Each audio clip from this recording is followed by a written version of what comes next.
Hi guys, ಎಲ್ಲ diploma ಸ್ಟೂಡೆಂಟ್ಗಳಿಗೆ ನಮಸ್ಕಾರ. Welcome back to my YouTube channel. ಇವತ್ತಿನ ಒಂದು ವಿಡಿಯೋದಲ್ಲಿ ನಾನು ಡಿಪ್ಲೊಮೊ ರಿಸಲ್ಟ್ ಬಗ್ಗೆ ಅಪ್ಡೇಟ್ನ ಕೊಡ್ತಾ ಇದ್ದೀನಿ. ಯಾಕಪ್ಪ ಅಂದರೆ ಕೆಲವು ವಿದ್ಯಾರ್ಥಿಗಳು ಪದೇ ಪದೇ ನನಗೆ ಮೆಸೇಜ್ ಮಾಡ್ತಾನೆ ಇದ್ದಾರೆ.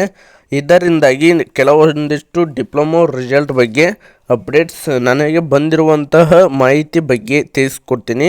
ಅದಕ್ಕಿಂತ ಮೊದಲು ಯಾರು ಇನ್ನೂ ಕೂಡ ನಮ್ಮ ಚಾನಲ್ನ ಸಬ್ಸ್ಕ್ರೈಬ್ ಮಾಡಿಲ್ಲ, ಈಗಲೇ ಕೂಡ ಸಬ್ಸ್ಕ್ರೈಬ್ ಮಾಡಿ ಮತ್ತು ಬೆಲ್ ಐಕನ್ನ ಕ್ಲಿಕ್ ಮಾಡಿ. ನಾವು ಹಾಕುವ ವಿಡಿಯೋ ನಿಮಗೆ ಮೊದಲೇ ಬಂದಿರುತ್ತೆ. ನೋಡಿ, ಎಲ್ಲರೂ ಕೂಡ ಸಬ್ಸ್ಕ್ರೈಬ್ ಮಾಡಿ.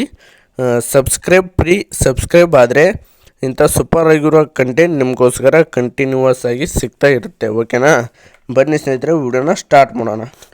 ನೋಡಿ, ಡಿಪ್ಲೊಮೊ ರಿಸಲ್ಟ್ ಯಾವಾಗ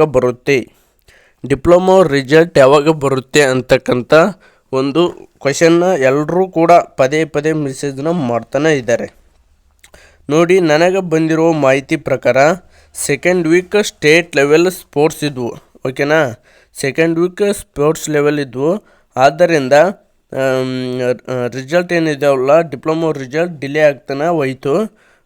ಸ್ಪೋರ್ಟ್ಸ್ ಮುಗಿದ ನಂತರ ಒಂದು ಮೀಟಿಂಗ್ನ ಕಂಡಕ್ಟ್ ಮಾಡಬೇಕಿತ್ತು. ಎದ್ರ ಬಗ್ಗೆ ಮೀಟಿಂಗ್ ಅಂತಂದ್ರೆ, ನೋಡಿ, ರಿಸಲ್ಟ್ನ ನಾವು ಯಾವಾಗ ಬಿಡುಗಡೆ ಮಾಡಬೇಕು ಅಂತಕ್ಕಂಥ ಒಂದು ಮಾಹಿತಿ, ಡೇಟ್ನ ಫಿಕ್ಸ್ ಮಾಡುವ ಒಂದು ಮೀಟಿಂಗ್ನ ಕಂಡಕ್ಟ್ ಮಾಡಬೇಕಾಗಿತ್ತು. ಇನ್ನೂವರೆಗೂ ಕೂಡ ಆ ಒಂದು ಮೀಟಿಂಗ್ನ ಕಂಡಕ್ಟ್ ಮಾಡಿಲ್ಲ. ಈಗಾಗಲೇ ಎಲ್ರಿಗೂ ಕೂಡ ಅರ್ಥ ಆಗಿರುತ್ತೆ ಅಂತ ಅಂದ್ಕೊಂಡಿದ್ದೀನಿ. ಇನ್ನೂ ಕೂಡ ಮೀಟಿಂಗ್ನ ಕಂಡಕ್ಟ್ ಮಾಡಿಲ್ಲ. ಸ್ಟೇಟ್ ಲೆವೆಲ್ ಸ್ಪೋರ್ಟ್ಸ್ ಮುಗ್ದದ್ದವ. ಈಗ ಇವತ್ತು ಅಥವಾ ನಾಳೆದ್ರಾಗೆ ಮೀಟಿಂಗ್ನ ಕಂಡಕ್ಟ್ ಮಾಡ್ತಾರೆ. ಓಕೆನಾ? ಮೀಟಿಂಗ್ನ ಕಂಡಕ್ಟ್ ಮಾಡಿದ ನಂತರ ನಿಮಗೆ ಡಿಪ್ಲೊಮಾ ರಿಸಲ್ಟ್ನ ಬಿಡುಗಡೆ ಮಾಡ್ತಾರೆ. ನನಗೆ ಅನಿಸಿದ ಮಟ್ಟಿಗೆ ಮೋಸ್ಟ್ಲಿ ಅಂದರೆ ಜನರಲ್ಲಿ ಹೇಳ್ಬೇಕು ಅಂತಂದ್ರೆ ಜನವರಿ 25 ದಿನದಂದು ರಿಸಲ್ಟ್ ಬರ್ಬೋದು. ಓಕೆನಾ? ಇದು ಇಂದಿನ ಡಿಪ್ಲೊಮೊ ರಿಸಲ್ಟ್ ಅಪ್ಡೇಟ್ ಆಗಿರುತ್ತೆ. ಎಲ್ಲರೂ ಕೂಡ ನಮ್ಮ ಒಂದು ಚಾನಲ್ನ ಸಬ್ಸ್ಕ್ರೈಬ್ ಮಾಡಿ. ಪ್ರತಿಯೊಬ್ಬರು ಸಬ್ಸ್ಕ್ರೈಬ್ ಮಾಡಿ ಪ್ಲೀಸ್. ನಾನು ಈ ಒಂದು ಮಾಹಿತಿನ ಎಲ್ಲೆಲ್ಲೂ ಕೂಡ ಸರ್ಚ್ ಮಾಡಿ ಕಷ್ಟಪಟ್ಟು ವಿಡಿಯೋನ ಮಾಡಿರ್ತೀನಿ.